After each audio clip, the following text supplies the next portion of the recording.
Hi guys, as promised, a short video, well, a medium length video of my drum installation and my general filtration I've got for the pond.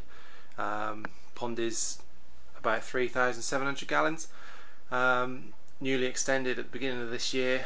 I was running a Nexus 200 before on the old pond, which was absolutely perfect. It was brilliant, my water was great, everything was really good.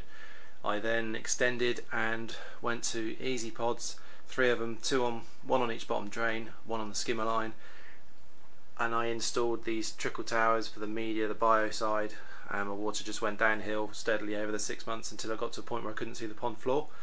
It was just like a green kind of with lots of fines and stuff, so I was getting fed up with it. I was cleaning filters every 2 days. I then started trying to use sponges in the easy pods to get the particles out, and I was cleaning them twice a day, and it was getting silly. So I finally bit the bullet and I bought one of these. This is the Oase proficlear. I got it cheaper than normal. One of the reasons I bought this one was the price. I paid just under £2,000 for it. I think retail was about 2.5, so that was one of the big reasons for me choosing this. Other reasons I'll go into a bit later, but as the filtration stands, I'll go through a quick rundown of what I've got. Starting from the start, I've got 2 bottom drains, one in each side of the pond, which come in the garage wall. Comes in there, and there's another one buried down in the back there somewhere out of the way. And I've got 2 slide valves, and then it comes into the side of the drum. As you can see, I've actually reduced down from 4-inch, which runs all down into the garage here. I've actually reduced it to 3-inch there, and the same on the other side, and run 3-inch up to the filter. The main reason for doing that is I had all 3-inch fittings already, because the easy pods used them. So all these rubber fittings, slide valves, pipe, the lot I already had. And I'm just seeing how it goes really. If it runs fine, I'll leave it. And so far so good. But I'm only pulling about 20,000 litres through this drum at the moment, which I intend to increase to about 30 fairly soon. So yeah, 2 bottom drains, 1, 2 at the bottom. There's another outlet there, inlet there, which has got a blank on it, a 4-inch cap.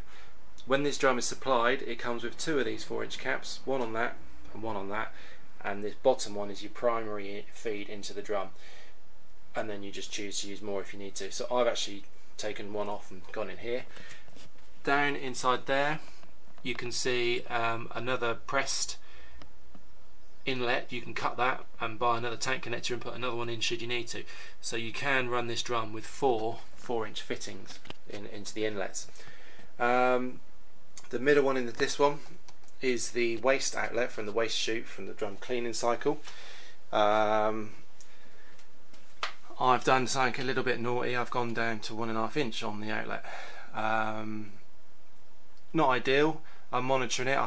Main reason was all my outlets from the pods are 1.5-inch pumped, so it was already installed, and it runs underneath and over there and all the way through the garage, to the front of the house, down the side of the house, and to a drain. So changing all that was a lot of hassle.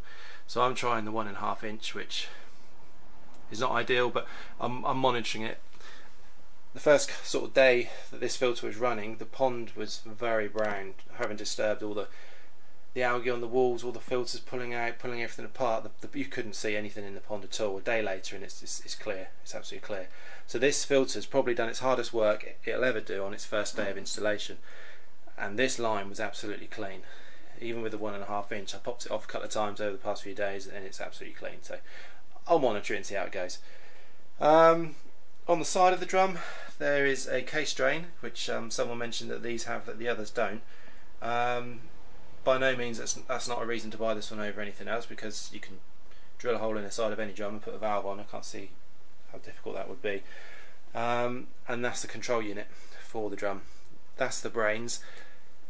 It's got an on-off. It's a little bit out of focus, this camera. For some reason I can't zoom in on it. The left of the 3 buttons is the on-off button. The middle one is a menu button, so you can set your cleaning cycles. You can have it cleaning on its own. You can set cleaning times yourself. You can increase the length of the cleans. I've just got it on auto because at the end of the day it knows when it's dirty. I'll let it clean and it knows what it's doing. And the right button of the three is a manual clean button. You can press that for a few seconds and it'll do an auto clean. It comes with two sort of studs on the side of the box and two slots in the back of the unit, so you can just slot it on. The cable is about 5 meters, I believe. So you can put it on the wall, or if you've got this outside, you can actually have the controller by the pond. It comes with two like pegs, feet things that you can put into the ground to sit it on. I've just put it on the front of the drum because it's easy for me. It's pretty strong, sturdy case. This thing is it's solid. It really is. It's a single piece case. It's all moulded. There's no seams. So there's nothing that can crack. I believe it's a glass reinforced plastic. It's quite thick. It's 70 kilos. The weight of this unit with no water. 300 or so, I believe it is, with water in it. So it's quite a heavy bit of kit. The outlets are 6-inch. There's two of them. One there, one there. They're a bit of a pain, to be honest. I looked everywhere for 6-inch fittings. In the end, to go on my bio box. By the way, this is a bio box that I'll go into a bit more in a minute, which I had made by JBR. To join the drum to the bio box, I actually went into the back of the Oase manual and found the tank connectors they use on the drum, and just bought two more for the bio box. They're about, I think they're 36 quid for the pair, including the screws, and they come with rubber gaskets. And it is literally cut a hole, drill the holes for the screws, screw it on, and job done. No sealing or anything. The rubber gaskets are fantastic. I don't know, like me, if you're the same as me, I've fit a couple of tank connectors on things in the past, and every now and then one weeps, one leaks. These are absolutely leak proof. They're brilliant. So there's two of those straight into the bio box. Like I was saying just now, I'm using this bio box to do three things. It's running as a header tank, so an easy way to connect the drum to an external, all the pumps and stuff. It's as a header tank. I've got filter grid in the bottom of the tank, and my pumps actually sit under those, so I'm actually using it as a pump house. The pumps are just sat in the bottom, two 12,000 litre superfish pumps, which sit in the bottom, and then I made a little flap in the lid, and there's the outlets there in the top. They pump out the top, and inside this box, on top of the filter grid, I've got 45 kilos of grog in media bags, and I'll show you those in a minute. These then pump to one pump pumps to a heat exchanger down there, a bit hard to see, 170,000 BTU heat exchanger, which then pumps up the side there and into the top of these trickle towers, which I'm running 30 kilos of BHM in each set of three. So basically 10 kilos of BHM in each one of these black towers. The other pump from the bio box pumps to a Evo UV 55 watt, and same thing up into the trickle towers. I've actually got valves on the top of these to regulate the flow across the three, because I found just having the T-pieces running across into the top, a lot of the water was kind of bypassing the first two and ramming down the third. So I just valved them a little bit just to even the flow across the three.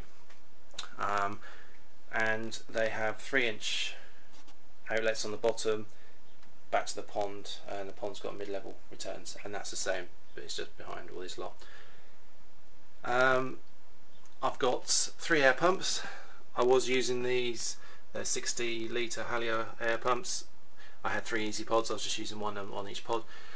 For the cleaning, obviously I don't need to do cleaning anymore, but they also act as the air for the bottom drains. So I am cleaning the pods no more, so it's just purely for the bottom drains, and they're on timers, so they come on a timer, and they come on from 10 at night to 6 in the morning, just to chuck the muck about in the pond to get the pond floor clean. A couple of people say that they don't need them, but I trialled mine for a couple of weeks without them on, after having them on for about 2 years, and the pond floor just collected muck. It was almost instant. So in my pond, in my circumstances, my pond works much better with them on.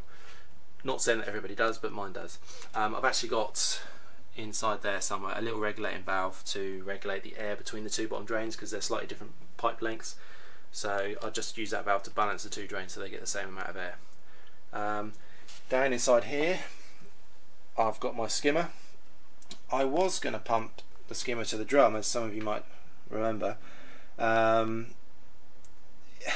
Bit of a stupid thing to say really.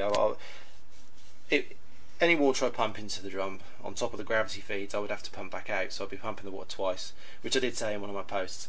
But I've actually gone down the route of just recirculating the skimmer water, just sucking through the skimmers, pumping straight back into the pond again. I'm not using any bio on it, any mechanical filtration or anything. So I've got two skimmer pipes there, T together, and they just come down here, and then there's a Superfish 12,000, a bit dark in there, but and then pump straight back out into the pond just to keep the surface clean. And it's working a treat so far. It's been nearly 2 days, and the water surface is brilliant, as good as it's ever been. So I'm going to leave it as that. Again, the skimmers are on timers, so they're on for about 4 or 5 hours through the day, and then every now and then, if I'm out in the garden and I fancy turning them on, I will do. So that is the basic system. Electrics, I got two Evolution Aqua switch boxes. The left hand one is a timer one, the right hand one is a basic on-off switch box. So I've got different pumps and things that I run, some stuff on timers, some not, so I just split it across the two. That is my thermostats for the heat exchanger for the boiler. I run two in series as a safety measure. So I set the bottom stat is set 1 degree higher than the top stat. So should the top stat, or the bottom stat for that argument, fail, instead of my pond thinking it's too cold and just going into a constant heating cycle, if I'm at work for however long, or if I don't come out and realise what's going on, I don't want my pond just to cook and cook and cook. And with the boiler and the heat exchanger I've got, it does heat pretty quickly. So they run in series, so should one fail, the other one stops it going into an overheat, and vice versa. The middle one is a TDS meter. I'm actually running RO. Only been running it about 3 or 4 weeks, just to bring my TDS level down really. Again, don't really need to go into it too much now. There's loads of posts about the RO, but for me I just wanted to bring my TDS down. And that is the pond. That's all the filtration. So what I'll do is I'll just put you down, and I'll go into I'll take the lids off the two boxes, and I'll go a bit more into the insides.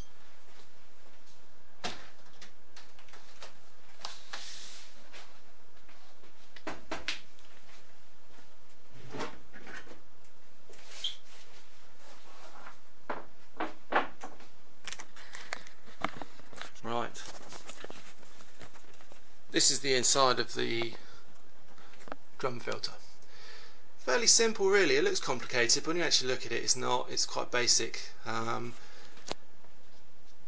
inlets are down inside there. They go into the centre of the drum, and the drum itself has got all these separate screens. Now these screens have got little catches on, so you can just slide these out, 2 of them, and that screen then pops out, and you can pull it out and clean it and do whatever. You can have a look inside the drum, make sure nothing's getting clogged up or anything in there, which hopefully it shouldn't do.